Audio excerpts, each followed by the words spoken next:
Selamat siang, Pak. Ya Pak, siang Pak. Ya, saya Dokter Rinal, Pak ya, yang hari ini akan menangani penyakit Bapak. Gimana kabarnya, Pak? Masih kurang enak badan saya Pak. Oke. Bapak, ini kan kita sudah ngambil sampel darah dan kemudian dicek ke laboratorium. Ya, Ternyata dari laboratorium kita temukan ternyata Bapak menderita infeksi berat, ya, leukositnya tinggi. Oleh karena itu, kita akan memasukkan obat, ya, obat injeksi via infus. Nah, oleh karena itu kita minta kesediaan Bapak untuk dipasang infus di tangan Bapak dengan yang gunanya adalah untuk memasukkan obat injeksi. Dia 2 kali sehari, Pak. Mungkin nanti dalam waktu pemasangan itu bakal tidak nyaman, tapi ini tetap harus kita pasang. Kalau nggak kita pasang, obatnya nggak bisa masuk. Gimana, Bapak setuju? Pak nggak apa-apa Pak, mana yang terbaik aja Pak. Oke. Kalau memang setuju, saya mintakan nanti asisten saya untuk persetujuan tertulis dari Bapak ya.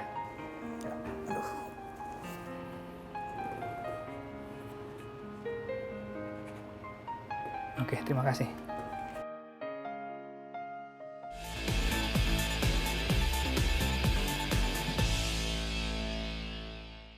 Assalamualaikum warahmatullahi wabarakatuh. Ya, pada hari ini insya Allah kita akan mempresentasikan tentang cara pemasangan infus ya pada pasien.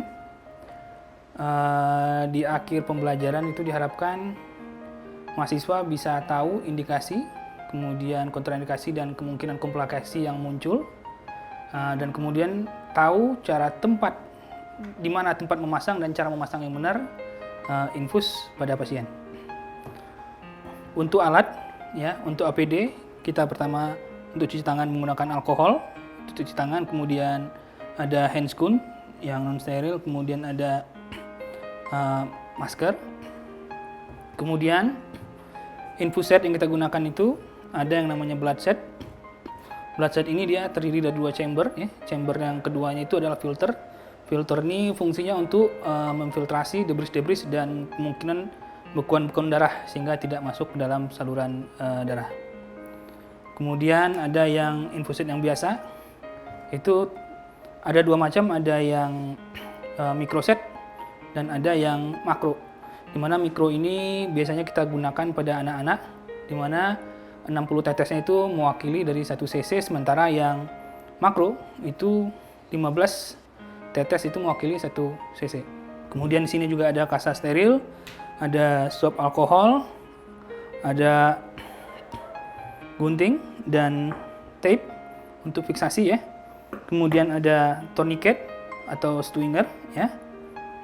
Kemudian juga ada IV kit-nya, di mana IV kit ini ada bermacam-macam warna. Warnanya ini dia mewakili dari ukuran. Mana 20 ini mewakili ukuran warna pink mewakili ukuran 20, warna biru mewakili ukuran 22, dan warna hijau mewakili ukuran 18. Makin besar ukurannya, makin kecil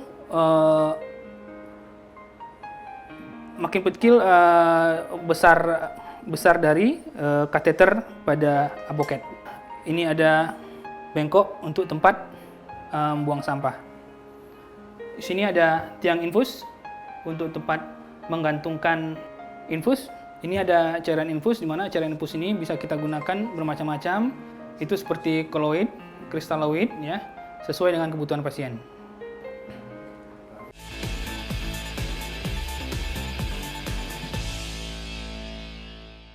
Seperti yang kita ketahui adalah bahwa pemasangan infus atau intravena kateter pada pasien diperlukan pada kondisi pemberian cairan pada pasien, misalnya pada pasien shock, atau untuk pemberian nutrisi pada pasien yang puasa, atau juga pada pemberian cairan injeksi obat antibiotik misalnya.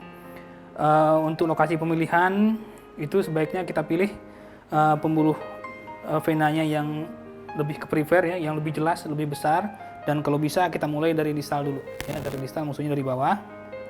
Kemudian untuk pemilihan kiri dan kanannya diusahakan menggunakan tangan yang lebih tidak aktif. Secara umum itu kita gunakan tangan kiri karena kebanyakan kita adalah menggunakan tangan kanan sebagai kegiatan utama. Namun pada pasien-pasien yang direncanakan operasi, perlu pula dipertimbangkan tentang lokasi operasi. Contohnya seperti pasien yang akan dioperasi tangan kirinya, maka sebaiknya infus itu tidak dipasang pada tangan kiri, tapi dipasang pada tangan kanan, ya. Kemudian juga pada pasien-pasien timoma, contohnya adalah yang ada sindrom vena cava superiornya, maka lebih baik tidak dipasang di daerah lengan atas, tapi sebaiknya dipasang pada tungkai bawah, itu pada kaki. Oke. Untuk lokasi pemasangannya bisa kita pilih pada lengan atas ini ada vena basilica dan vena spalica, kemudian pada daerah fossa cubiti, kemudian juga yang paling sering itu adalah pada daerah radialis dan pada daerah dorsum manus. Pertama kita siapkan dulu cairannya dan kita pasang infus setnya.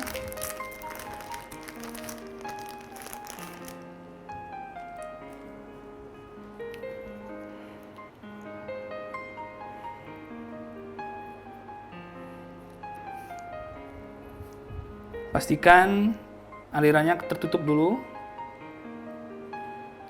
kemudian dibuka. Kita buka, kemudian kita pasang, kemudian kita isi chambernya minimal 2/3 ya, untuk mencegah masuknya udara ke dalam selang. Kemudian menggunakan prinsip bejana berhubungan, ini kita posisikan ujungnya sama tinggi, kemudian kita buka pelan-pelan sehingga kelihatan cairannya berjalan melalui pipa.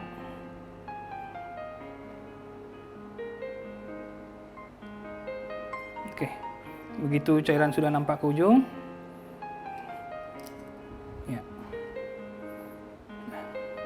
Kemudian kita ke pasien.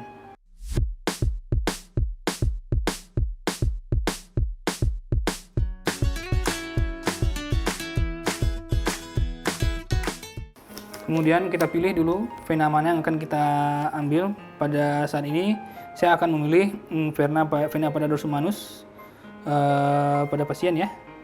Kita pilih nanti yang paling besar. Kemudian ke arah proksimal dari vena yang akan kita lakukan puncture itu dipasang tourniquet.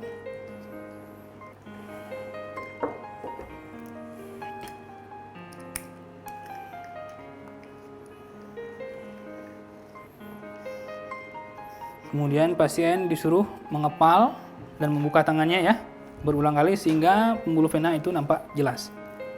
Ya, kemudian kita bersihkan daerah yang akan dilakukan puncture dengan menggunakan kasa alkohol.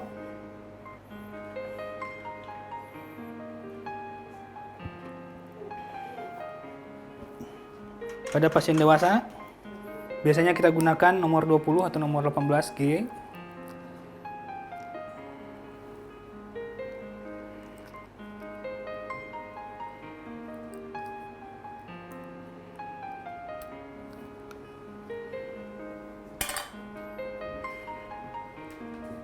Kemudian kita fiksasi pembuluh darah vena dengan cara meregangkan kulit di atasnya.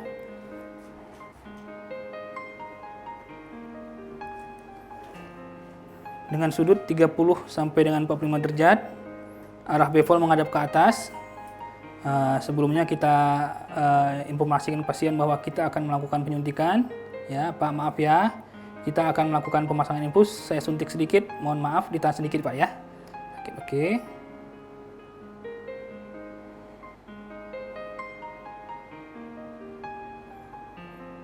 Oke, setelah kita melakukan puncture, kemudian kita perhatikan ada cairan darah yang keluar. Setelah keluar, kita tarik sedikit. Setelah kelihatan keluar, kita tarik mandrinnya. Kemudian kateternya, plastiknya kita dorong pelan.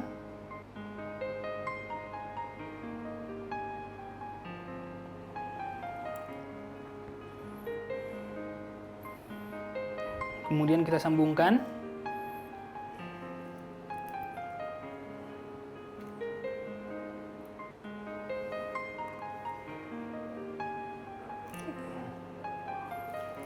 Kasanya.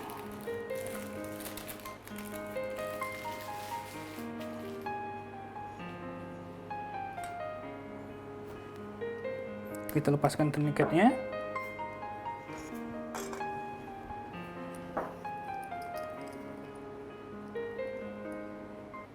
Kemudian kita cek tetesannya apakah jalan atau tidak. Oke, kalau jalan, baru kemudian kita lakukan fiksasi. Minta kasang baru deh. Ini aja, ini aja.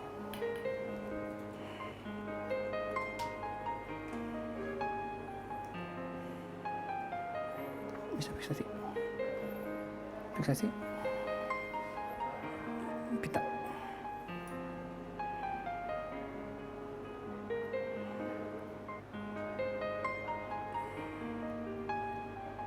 Oke, satu lagi di sini.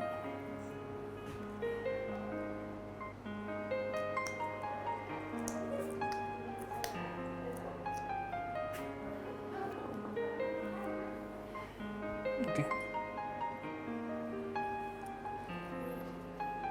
Kita cek lagi tetesannya, apakah tetap jalan atau tidak. Oke. Setelah jalan, kita tetap akan evaluasi apakah ada tanda-tanda pembengkakan. Bisa jadi pecahan pembuluh darah, ya. Kalau tidak ada berarti pemasangan sudah selesai. Kita ucapkan terima kasih pada pasien.